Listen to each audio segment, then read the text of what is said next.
Hey guys, welcome to success Dilip. मैं दिलीप कुमार, स्वागत है आपका इस वीडियो में। तो दोस्तों, आप सभी कैंडिडेट के लिए सेल की तरफ से बम्पर सरकारी नौकरी की भर्ती आ चुकी है।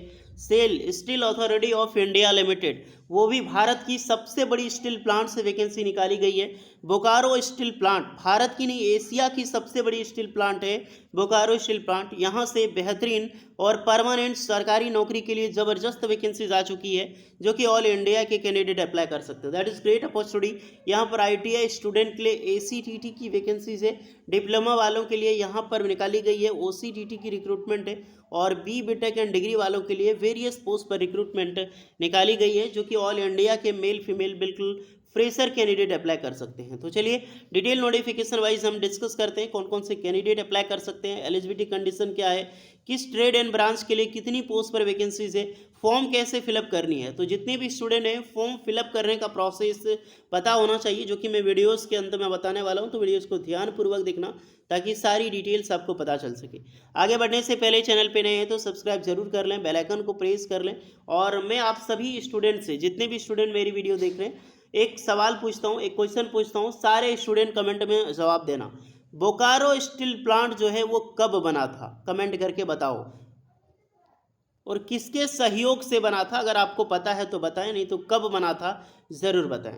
चलिए आगे बढ़ते हैं। तो भैया ये है official notification, the steel Authority of India limited Bokaro steel plant, जो कि बेस्ड है झारखंड में, और यहीं से वैकेंसी रिलीज़ की गई है।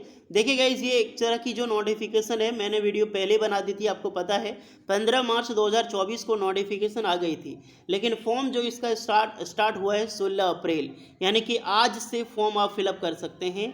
और लास्ट डेट क्या होने वाला है, कैसे फॉर्म भरनी है, साथ में इस नोटिफिकेशन को ब्रीफ यानी कि डिटेल पूर्वक हम फिर से एक बार देखने वाले हैं। तो ध्यान पूर्वक वीडियोस को देखना। यहाँ पर दो तरह की रिक्रूटमेंट है, एक वैकेंसी है एग्जीक्यूटिव कैडर की, दूसरी रिक्रूटमेंट है नॉन एग्जीक्यूटिव कैडर की। एग्जीक्यूटिव कैडर में कौन सी वैकेंसी आती है, किससे अप्लाई करना है, नॉन एग्जीक्यूटिव में कौन सी वैकेंसी आती है, किससे अप्लाई करना है, ये ध्यान से देखो। सबसे पहले हम शॉर्ट में बात करते हैं एग्जीक्यूटिव कैडर की। ये जितनी भी सारी रिक्रूटमेंट है, ये सभी पोस्टें जो है कंसल्टेंट्स की रिक्रूटमेंट है एंड मेडिकल ऑफिसर्स, यानी कि डॉक्टर की वैकेंसीज है। आप देख सकते हैं neuro surgery, critical care, paediatric and medicine. तो ये सारी वैकेंसी एक प्रकार की डॉक्टर की निकाली गई है, जितनी भी एग्जीक्यूटिव कैडर की वैकेंसी है। तो अगर आपने एमबीबीएस कर रखी हो या फिर वेरियस डॉक्टरेट की डिग्री है, तो आप आराम से इस तरह की पोस्ट पर अप्लाई कर सकते हैं। हम डायरेक्टली आते हैं नॉन एग्जीक्यूटिव कैडर वालों के लिए, जो रिलीज़ की गई है एक स्टूडेंट के लिए। यहाँ पर ITI student and diploma BTech के स्टूडेंट अप्लाई कर सकते हैं। सबसे पहली पोस्ट देखो, for Bokaro steel plant, Bokaro में जॉब्स लगने वाली है, जहाँ पर रिक्रूटमेंट रिलीज़ की गई है ऑपरेटर कम टेक्नीशियन बॉयलर के लिए, और एक पोस्ट है अटेंडेंट कम टेक्नीशियन, ये है बॉयलर के लिए। दोनों तरह की बॉयलर की रिक्रूटमेंट है।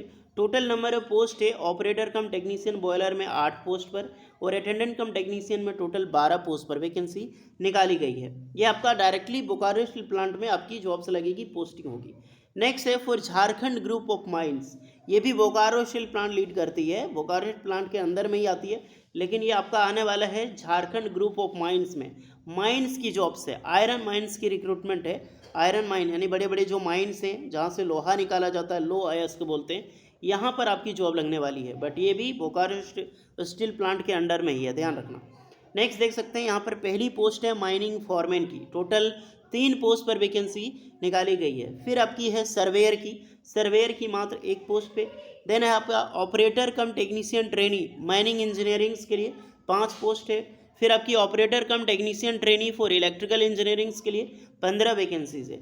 एक पोस्ट है आपका माइनिंग मेट के लिए, जो कि 3 वैकेंसी है। नेक्स्ट रिक्रूटमेंट है attendant cum technician trainee, 34 vacancies है। इसमें से जितनी भी सारी पोस्टें हैं, सबसे ज़्यादा वैकेंसी रिलीज की गई है अटेंडेंट कम टेक्नीशियन ट्रेनी, यानी कि ACTT।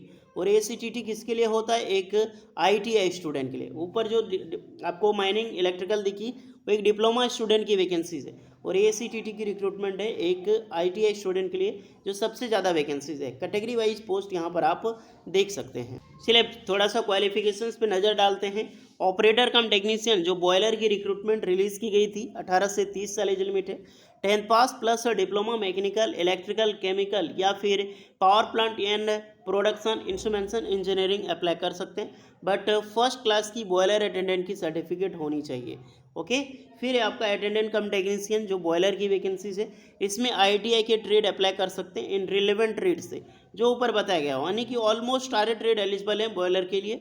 लेकिन आपको क्या होना चाहिए, इसमें सेकंड क्लास की बॉयलर क्लास की जो सर्टिफिकेट है कॉम्पिटेंसीज की, ये सर्टिफिकेट होनी चाहिए। फिर आपकी झारखंड ग्रुप ऑफ माइंस की रिक्रूटमेंट है, जहाँ पर operator cum technician training board electrical के लिए वैकेंसीज रिलीज की गई थी। 10th pass plus diploma electrical engineering apply कर सकते हैं। 28 ईयर एज लिमिट हो रखी गई है। Operator cum technician mining engineerings के लिए तो यहाँ पर 3 ईयर के डिप्लोमा माइनिंग इंजीनियरिंग अप्लाई कर सकते हैं। एक आपका था माइनिंग फॉरमैन की वैकेंसी, तो डिप्लोमा माइनिंग जो कैंडिडेट है विद DGMS धनबाद द्वारा अप्रूव्ड सर्टिफिकेट है, आप अप्लाई कर सकते हैं। सर्वेयर की वैकेंसी है, तो डिप्लोमा माइनिंग या फिर डिप्लोमा माइनिंग आपने कर रखी हो, यानी कि डिप्लोमा माइनिंग इंजीनियरिंग या फिर माइन एंड माइन सर्वेयर में, तो भी आप अप्लाई कर सकते हैं। DGMS का सर्टिफिकेट यहाँ पर भी ज़रूरी है। फिर आपका माइनिंग मेट की वैकेंसी 28 साल की एज लिमिट है और matriculation with valid mining certificate आपके पास है, तो बिल्कुल आप अप्लाई कर सकते हैं। यानी कि ओनली 10th पास के कैंडिडेट एलिजिबल है, बट आपकी वैलिड माइनिंग की सर्टिफिकेट होनी चाहिए। और इस सब में कम से कम 1 साल का एक्सपीरियंस मांगा गया है सर्वेयर के लिए और माइनिंग मेट के लिए, माइनिंग फॉरमैन के लिए। नेक्स्ट रिक्रूटमेंट है attendant cum technician trainee for ITI student के लिए। देख लो गाइस, जितने भी ITI स्टूडेंट है इसमें कौन अप्लाई कर सकता है, ध्यान से देखो। फर्स्ट ऑफ ऑल आपका जो है 10th पास होना चाहिए। आपने 10th पास कर रखी है तो बेशक आप अप्लाई कर सकते हैं। Trade and completion of apprenticeship किसी भी माइन से आपने कर रखी हो, हालांकि आयरन और माइंस हो गया, जैसे इंटीग्रेटेड स्टील प्लांट से ISP हो गया, या फिर बोथ आयरन और माइंस में ISP, ये भी अप्लाई कर सकते हैं। NCVT या फिर NCVT कहीं से भी, यानी कि सिंपल है, आपने किसी भी ट्रेड में ITI कर रखी हो, ऑल ट्रेड के कैंडिडेट, ये सारे कैंडिडेट अप्लाई कर सकते हैं ITI वाले। बट आपका NAC होना चाहिए भैया, ध्यान रखना। NAC यानी कि नेशनल अप्रेंटिसशिप का सर्टिफिकेट आपके पास ज़रूरी है। विदाउट NAC के जरिए अप्लाई आप नहीं कर सकते। और कई सारे स्टूडेंट बोलेंगे NAC फालतू होता है, तो लो भैया, NAC के लिए रिक्रूटमेंट आई है यहाँ पर। अगर आप NAC नहीं किए हुए हैं तो आप एलिजिबल नहीं है। अगर आपने NAC कर रखी है रेस्पेक्टिव स्टील प्लांट या फिर किसी भी माइंस एरिया में, तो आराम से ये फॉर्म अप्लाई कर सकते हैं। अब जल्दी से कमेंट करके बताओ आपने किस डिपार्टमेंट से अप्रेंटिसशिप कर रखी है। किसी भी ट्रेड से कर रखी हो, डेजिग्नेटेड ट्रेड, एनी ट्रेड से आपने कर रखी हो, but experience required, sorry experience बोल रहे हैं, 1 साल का आपका अप्रेंटिसशिप रिक्वायर्ड है। ध्यान रखना किस फील्ड में होना चाहिए, या तो आयरन और माइंस में होना चाहिए, जैसे कि सेल में निकलती है, कई प्रकार कोल इंडिया में निकलती है, नालको में निकलती है, मिनिस्ट्री ऑफ स्टील NMDC जो हो गया उसमें निकलती है। अलग अलग बेस पे वैकेंसी जाती है, वो सबसे कर रखे हुए अप्लाई कर सकते हैं। आयरन और या फिर ISP located in India, ISP यानी कि किसी भी स्टील प्लांट से कर रखी हो, टाटा स्टील से भी आपने कर रखी हो, सेल से कर रखी हो, अलग अलग डिपार्टमेंट से, तो बिल्कुल अप्लाई कर सकते हैं। सिंपल सी बात रखो, आपने सेल से अप्रेंटिसशिप किया है या फिर किसी भी आयरन और माइन से किया है, तो बिल्कुल आप फ्रेशर कैंडिडेट अप्लाई कर सकते हैं। बट एक्सपीरियंस यहाँ पे रिक्वायर्ड होगी, अप्रेंटिसशिप आपकी रिक्वायर्ड होगी। इसमें हाइट मेजरमेंट होता है जो कि नॉर्मल इसमें चलता है, आप अप्लाई कर सकते हैं, इसको एक बार देख सकते हैं भैया। तो सारी चीज़ें मैं बता चुका हूँ। फॉर्म फी एक बार देख लो। फॉर एग्जीक्यूटिव पोस्ट के लिए 700 रुपये एप्लीकेशन चार्ज है, 200 रुपये आपको ST/SC कैंडिडेट के लिए, पोस्ट S3 ग्रेड वालों के लिए 500 रुपये, 150 रुपये आपको लगने वाला है STC वालों के लिए, और S1 ग्रेड के लिए 300 रुपये लगेगा और 100 रुपये लगेगा STC वालों के लिए। फॉर्म अब देख लो, 16 अप्रैल यानी कि आज से शुरुआत हो चुकी है। 7 मई 2024 तक लास्ट डेट है अप्लाई करने के लिए। आप बेशक फॉर्म अप्लाई कर सकते हैं। अब जो भी इंटरेस्टेड कैंडिडेट है जाइए, लिंक डिस्क्रिप्शन में मौजूद है, फॉर्म अप्लाई कीजिए। कुछ एक्स्ट्रा डाउट है तो आप कमेंट करके ज़रूर बताइएगा। ये फॉर्म की लिंक है, ये लिंक मैं आपको डिस्क्रिप्शन में दे दूंगा। और फॉर्म भरने में की वीडियो आपको चाहिए, आपको कुछ डाउट है तो भेज कमेंट करके बताना, मैं फॉर्म की वीडियो आप सभी कैंडिडेट के लिए लेकर आ जाऊंगा। आप यहाँ पर सारी चीज़ें देख सकते हैं। लास्ट डेट 7 मई है और कोर्स ऑफ एडिट कर सकते हो। करेक्शंस की 7 मई से लेकर 22 मई तक रखी गई है। Print of application and fee payment 16 से 7 मई तक की। तो जाइए इसी लिंक पे क्लिक करके रजिस्ट्रेशन अप्लाई कीजिए। कुछ डाउट है कमेंट करके बताइएगा। वीडियो इस पर लगी हो लाइक शेयर एंड सब्सक्राइब करें। मिलते हैं नेक्स्ट वीडियो में, तब तक के लिए जय हिंद।